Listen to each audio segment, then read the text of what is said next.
প্রতিদিন আমি রান্নাবান্না শেষ করে বাসার সব কাজ গুছিয়ে তারপরে গোসলে যাই, কেননা গোসলের পরে আমাকে আর কোনো কাজ করতে ভালো লাগে না। আর এমনিতেও গোসলের পরে দেখবে রান্না করলে আরো গরম লেগে যায়, মানে গোসল যে দিলে এতে কোনো লাভ হলো না। তবে আজকে আমি আগে গোসল দিয়েছি, কেননা আমার ভীষণ গরম লাগছিল। আর আজকে তো আমি ডিম রান্না করেছিলাম, তাই গোসলে যাওয়ার আগে ডিমগুলোকে সেদ্ধ বসিয়ে গিয়েছিলাম। আর এই যে দেখো, ডিমগুলো সেদ্ধ হয়ে গিয়েছে। তো এসে ডিমগুলোকে নামিয়ে মিষ্টি কুমড়াগুলোকেও ধুয়ে নিচ্ছিলাম। আর আজকে সকালে এগুলোর খোসা ছাড়িয়ে রেখেছিলাম। আসলে আজকে তো সকালে আমি একটু পাতলা খিচুড়ি করেছিলাম, তো খিচুড়ির মধ্যেও কিছুটা মিষ্টি কুমড়া দিয়েছিলাম। তখনই ভাবলাম যে আচ্ছা, পুরোটারই খোসা ছাড়িয়ে রাখি।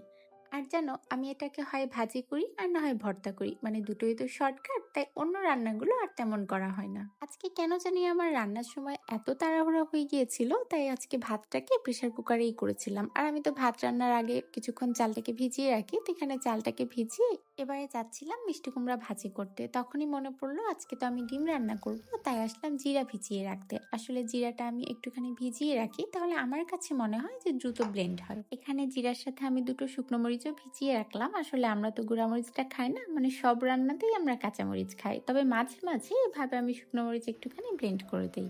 আর এদিকে একটুখানি তেলের উপরে পাঁচফোড়ন দিয়ে মিষ্টি কুমড়াগুলো দিয়ে দিচ্ছিলাম। আসলে মিষ্টি কুমড়া ভাজিতে আমি পাঁচফোড়নটা সবসময় দেই, আমার কাছে ভীষণ মজা লাগে এতে। তবে হ্যাঁ, আমি কিন্তু কোনো ভাজিতেই পেঁয়াজ দেই না, মানে পেঁয়াজ কাটতে আমার খুবই বাজে লাগে। তাই ভাজিগুলোতে আমার কাছে মনে হয় পেঁয়াজ না দিলেও তেমন কিছু হয় না, তাই আমি পেঁয়াজটাকে অ্যাভয়েড করি।